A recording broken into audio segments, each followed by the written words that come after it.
Existe ali, junto ao portão das ovelhas, um tanque, chamado em hebraico Betesda, o qual tem 5 pórticos. Nestes jazia uma multidão de enfermos, cegos, coxos, paralíticos, esperando que a água se movesse, porque um anjo descia de tempos em tempos, agitando-a, e o primeiro a entrar no tanque, uma vez agitada a água, sarava de qualquer doença que tivesse. Estava ali um homem enfermo havia 38 anos. Jesus, vendo-o deitado e sabendo que estava assim havia muito tempo, perguntou: você quer ser curado? O enfermo respondeu: Senhor, não tenho ninguém que me ponha no tanque quando a água é agitada. Quando tento entrar, outro enfermo chega antes de mim. Então Jesus lhe disse: levante-se, pegue o seu leito e ande. Imediatamente o homem se viu curado e, pegando o leito, começou a andar. E aquele dia era sábado. Somente até aí. Feche a sua Bíblia. Vamos falar com Deus. Peça para Ele falar com você nesta noite através da palavra. Senhor, meu Deus e Pai, esta é a Tua palavra, Deus.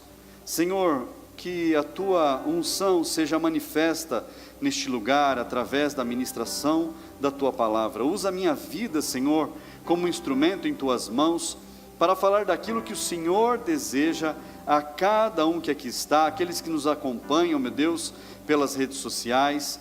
Pai, faz o Teu milagre acontecer em cada vida, Pai, para que haja testemunho dos Teus feitos, meu Deus. Em nome de Jesus, assim, nós clamamos a Ti e nós Te agradecemos. Amém. Assente-se no seu lugar. Olha só, esse é um texto bastante místico na palavra de Deus, que diz que ali naquele determinado lugar havia um tanque, perto da porta ali, portão das ovelhas, havia um tanque com 5 patamares, 5 pórticos, chamado tanque de Betesda. Só que em algumas versões da Bíblia a gente lê que diz assim: dizia-se que ali havia um anjo que de tempos em tempos agitava as águas. Dependendo da versão da Bíblia que você lê, usam palavras diferentes, é claro. Mas o que a gente vê ali? Que as pessoas iam para aquele lugar, ficavam ali esperando a água se agitar. Quando a água era agitada, era um sinal de que um anjo havia movimentado as águas, e então o primeiro que entrasse na água era curado. E essa história, ela foi avançando, tomando força, sendo espalhada, e uma multidão se juntou ali. Uma multidão estava ali, esperando as águas se agitarem. E eles ficavam ali, eu imagino o sofrimento daquelas pessoas, aguardando o movimento das águas, aguardando a água se movimentar, para ver se era o primeiro a cair dentro da água. Eu acho que tinha gente ali na beira das águas, esperando para ver se movimentou, caiu para dentro. E esse homem que estava ali, que Jesus encontra ele estava enfermo há 38 anos, e Jesus pergunta para ele: você quer ser curado? Eu acho que era meio óbvio que ele queria ser curado. Ele estava ali no lugar onde as pessoas buscavam a cura. Ele estava no lugar onde se dizia que havia cura. E às vezes eu vejo pessoas pregando que um anjo movimentava as águas. A palavra de Deus não diz que um anjo movimentava as águas. Relata que as pessoas diziam que um anjo movimentava as águas.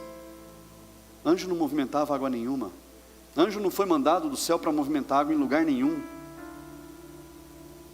Não existia isso. Era uma lenda, uma historinha, para enganar pessoas que ficavam ali dias e dias e anos após ano das suas vidas, esperando, depositando a sua fé em algo que não era Deus. Pastor, mas eu aprendi diferente a vida toda. ensinaram errado para você. Ensinaram errado. Porque a palavra de Deus não fala que anjo foi mandado para a terra para movimentar a água. Anjo não foi mandado para a terra para fazer vento forte. Anjo não foi mandado para a terra para fazer terremoto, para fazer fogo pegar em algum lugar. Não é para isso. O Senhor não precisa impressionar a gente com o movimento de nada. E às vezes a gente deposita a nossa fé, nossa esperança, em algo que não é Deus, em algo que não é Jesus. A gente deposita a nossa expectativa em homens. A gente deposita a nossa expectativa num profeta. Tem uma pessoa profetizando em tal lugar. Parece que tem um formigueiro, faz assim, vai um monte de gente lá. Não, porque uma mulher está profetizando e Deus usa ela. Se Deus usa ela, glória a Deus por isso. Mas vai todo mundo. Aí em determinado lugar aconteceu algo, e movimento para lá. E as histórias vão rolando, as histórias vão acontecendo. E o Senhor não precisa de movimentos. O Senhor não precisa disso. Nós não precisamos ir atrás de movimentos. Nós não precisamos ir atrás de coisas que nos enganam. Quantas palavras nós já ouvimos na nossa vida que pareciam ser bonitas, era tão bonito quando falavam, era algo tão que parecia que tinha conteúdo, era algo tão realista, mas não tinha fundamento, era pensamento de homens, era entendimento equivocado, era às vezes enganação. Quantas vezes a gente se viu enganado? A gente se permitiu ser enganado. E aquelas pessoas estavam ali aguardando um anjo movimentar as águas.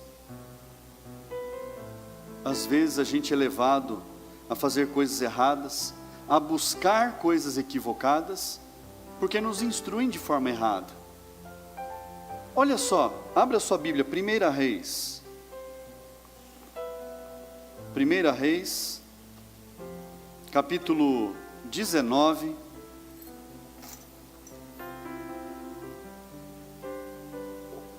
Um homem de Deus havia fugido e ele estava com medo. Um homem de Deus estava com medo porque todos os profetas do Senhor haviam sido mortos à espada. E ele achou melhor por fugir. Versículo 9.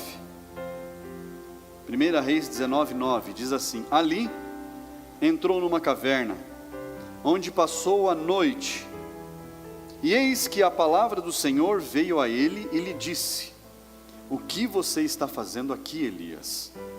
Ele respondeu: tenho sido muito zeloso pelo Senhor, Deus dos exércitos, porque os filhos de Israel deixaram a tua aliança, derrubaram os teus altares e mataram os teus profetas à espada.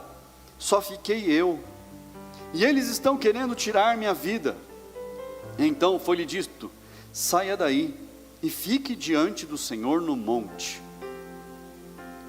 Eis que o Senhor estava passando, e um grande e forte vento fendia os montes e quebrava as rochas diante do Senhor, mas o Senhor não estava no vento.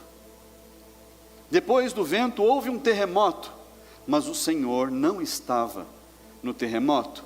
Depois do terremoto veio um fogo, mas o Senhor não estava no fogo. E depois do fogo veio o som de um suave sussurro. Quando Elias ouviu isso, cobriu o rosto com o manto e saindo, pôs-se à entrada da caverna.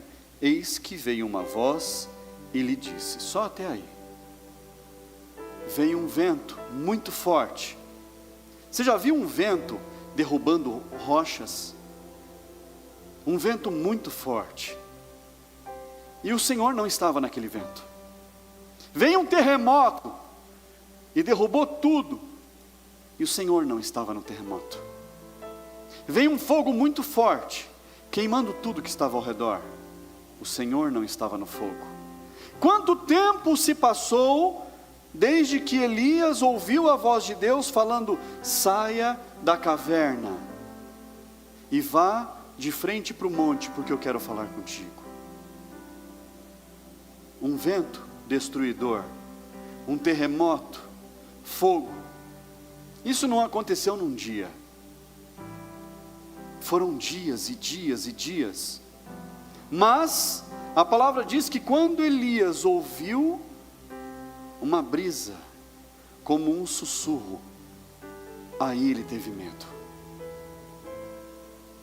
Aí ele sentiu temor. Não tinha anjo sacudindo nada, não tinha a força da natureza fazendo algo, era Deus falando. Nós precisamos identificar a voz do Senhor. Nós precisamos identificar o que é verdade e o que não é. Nós precisamos entender que a voz de Deus, ela é suave. A voz de Deus, ela fala para que apenas nós possamos escutar. Para que ninguém que está perto de nós venha escutar, somente nós. E quando o Senhor fala, com certeza a gente teme. Com certeza o temor vem sobre nós. Elias temeu tanto que ele cobriu o rosto. Ele falou: eu não posso ver o Senhor. Ele viu o terremoto, ele viu o vento forte derrubando as rochas, ele viu o fogo que consumiu tudo, e nada disso abalou Elias. Nada disso fez com que ele tivesse medo. Mas quando veio uma brisa, como um sussurro, ali ele temeu. Jesus, ele foi até aquele homem que estava à beira do tanque, e falou para ele: você quer ser curado? Jesus não falou: você quer ser curado, varão? Não, você quer ser curado? Ele não entendeu quem era Jesus. Ele não entendeu quem estava ali. Porque se ele soubesse, se ele tivesse entendido que era a voz de Deus falando com ele, ele ia falar: claro que eu quero, Senhor. Mas em vez disso ele falou: Senhor, eu não tenho ninguém que me ponha nas águas quando as águas são agitadas. Sempre vem um infeliz e pula na minha frente. Ao invés dele falar: Senhor, eu quero, ele reclamou. Ele foi reclamar: Senhor, estou aqui, ninguém olha por mim. Ele não estava vendo que Jesus estava olhando por ele. Ele não foi capaz de ver, porque ele estava de olho no lugar errado. A atenção dele estava na água e nas pessoas que saíam correndo para pular na água. Ele não foi capaz de ver Jesus vindo na direção dele. Ele não foi capaz de entender que era Jesus que estava dando uma oportunidade para ele ali naquele momento. Ele estava cego. Ele não conseguiu ver. Pastor, e como é que eu faço para alcançar a cura? Para me livrar daquilo que me incomoda? Se eu perguntar aqui se alguém está sentindo algum tipo de dor, não é que eu sou profeta, é índice. Pela quantidade de pessoas que tem aqui, pelo menos uma ou duas sente dor de cabeça. Pelo menos uma ou duas vai ter alguma dor na coluna. Pelo menos uma ou duas tem enxaqueca. Pelo menos umas 3 ou 4 tem dores no estômago de vez em quando. Estou mentindo, irmãos? Eu não preciso ser profeta aqui para saber que no meio de um povo tem pessoas que sentem dores. Agora, há algo que é Deus que revela, quando é particular. como aconteceu hoje de manhã. Uma pessoa foi curada instantaneamente de um problema na coluna gravíssimo. E lá na porta a pessoa falou: pastor, essa pessoa fui eu. Falei: você precisa testemunhar? Dê o seu testemunho. O Senhor, Ele faz. Mas pastor, então todos esses problemas que o senhor falou, eu não preciso me preocupar? Não é que você não deve. Busque, vá atrás. Você está no lugar certo. Mas você precisa ter fé, acreditar que o Senhor pode curar. Ah, pastor, a minha dor de cabeça, de vez em quando eu tomo um remedinho, passa. E aí? Quanto tempo vai isso durar? Por quanto tempo você vai ficar tomando remedinho? Por quanto tempo? Ah, pastor, eu não quero nem preocupar Deus com isso. Aí é com você. Eu sempre passo para Deus as minhas preocupações. Senhor, está doendo, não para esse negócio, já tomei remédio uma vez, não parou, o que eu faço? E isso quando eu falo, sai em nome de Jesus, esse negócio não foi de Deus não. Sai. Não é por causa de mim. É Deus quem faz. É o Senhor quem faz. É Deus quem opera na nossa vida. Um dia tinha uma mulher, conhecida como a mulher cananeia, e ela foi procurar Jesus. Ela falou: Jesus, eu tenho uma filha, que ela vive endemoniada, Senhor, cura ela, por favor. Jesus falou: mas eu não vim para você, eu vim para os filhos de Israel, eu vim para os judeus, você não tem parte nisso. E ela falou: mas Senhor, eu preciso do Senhor, o Senhor precisa me ajudar. Ele falou assim: mas quem que é você para comer na mesa, para sentar na mesa com os filhos de Deus? Ela falou: Senhor, até os cachorrinhos comem das migalhas que caem da mesa. Senhor, só me dá uma migalha, eu só preciso de uma migalha do Senhor. E Jesus olhou para aquela mulher e falou: você tem grande fé.